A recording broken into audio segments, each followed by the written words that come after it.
కాసేపట్లో కేంద్ర కేబినెట్ సమావేశం కానుంది. పలు ప్రాజెక్టులు, కొత్త పథకాలపై సమావేశంలో చర్చించనున్నారు. ఇక దేశవ్యాప్తంగా రైతులు, పేదలకు ప్రధాని మోదీ నూతన సంవత్సర కానుకలు ప్రకటించారు. ప్రధానమంత్రి కిసాన్ సమ్మాన్ నిధి కింద అన్నదాతలకు అందిస్తున్న పెట్టుబడి సాయాన్ని పెంచుతున్నట్లు తెలిపారు. 2019 నుంచి మోదీ సర్కారు ఏటా రైతులకు 6,000 రూపాయల పెట్టుబడి సాయం అందిస్తోంది. 2,000 చొప్పున 3 విడతల్లో అన్నదాతల ఖాతాల్లో సొమ్మును జమ చేస్తున్నారు. ఈ మొత్తాన్ని ఇప్పుడు 10,000కు పెంచింది మోదీ సర్కార్.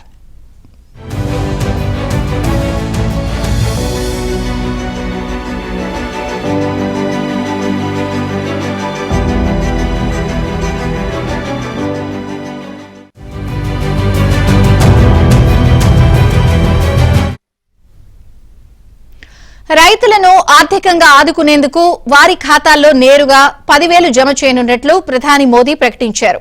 రైతులను ఆర్థికంగా బలోపేతం చేయడానికి 6 ఏళ్లుగా అమలు చేస్తున్న ఈ పథకానికి దేశవ్యాప్తంగా విశేష ఆదరణ ఉంది.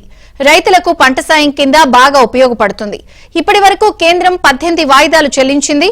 కొత్త ఏడాది ఫిబ్రవరిలో 19వ వాయిదా జమ కోసం ఎదురుచూస్తున్న తరుణంలో ప్రధాని ప్రకటన రైతుల్లో ఆనందాన్ని నింపింది.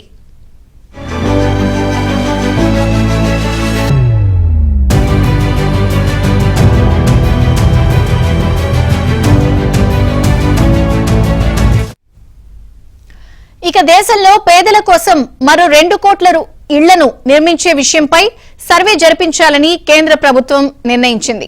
ప్రధాని మోదీ తరపున నూతన సంవత్సర కానుకగా ఈ నిర్ణయం తీసుకుంది. 2025 మార్చి 31 లోపు ఈ సర్వేను పూర్తి చేయాలని కేంద్రం నిర్ణయించింది. ప్రాధాన్య ప్రాతిపదికన ఈ సర్వేను 3 నెలల్లో పూర్తి చేయాలి అంటూ డిసెంబర్ 27న కేంద్రం అన్ని రాష్ట్రాలకు లేఖ రాసింది.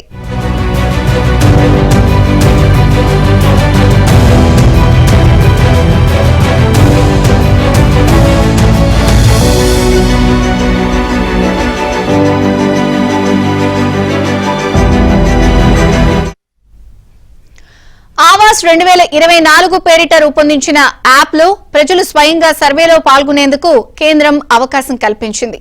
గత సెప్టెంబర్లో ప్రధాని మోదీ ఈ యాప్ను ప్రారంభించారు. ఆధార్ ఆధారిత కేవైసీ ద్వారా ప్రజలు సర్వేలో పాల్గొనే అవకాశం కల్పించారు. కాగా పేదలకు మరో 3 కోట్ల ఇళ్లు నిర్మిస్తామని బీజేపీ 2024 ఎన్నికల మేనిఫెస్టోలో హామీ ఇచ్చింది. అయితే రాబోయే 4 ఏళ్లలో అదనంగా 2 కోట్ల ఇళ్లు నిర్మించాలని కేంద్రం భావిస్తున్నట్లు గ్రామీణాభివృద్ది శాఖ మంగళవారం విడుదల చేసిన వార్షిక నివేదికలో పేర్కొంది.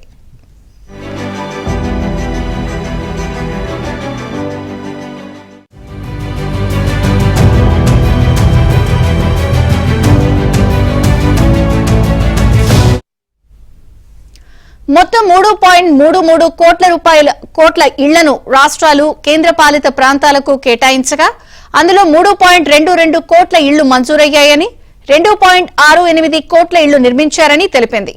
పీఎంఏవై గ్రామీణ లబ్దిదారులను గుర్తించేందుకు ఏఐ ఆధారిత ఫేస్ టెక్నాలజీని రూపొందించామని, దీనివల్ల మోసాలకు అవకాశం ఉండదని వెల్లడించింది.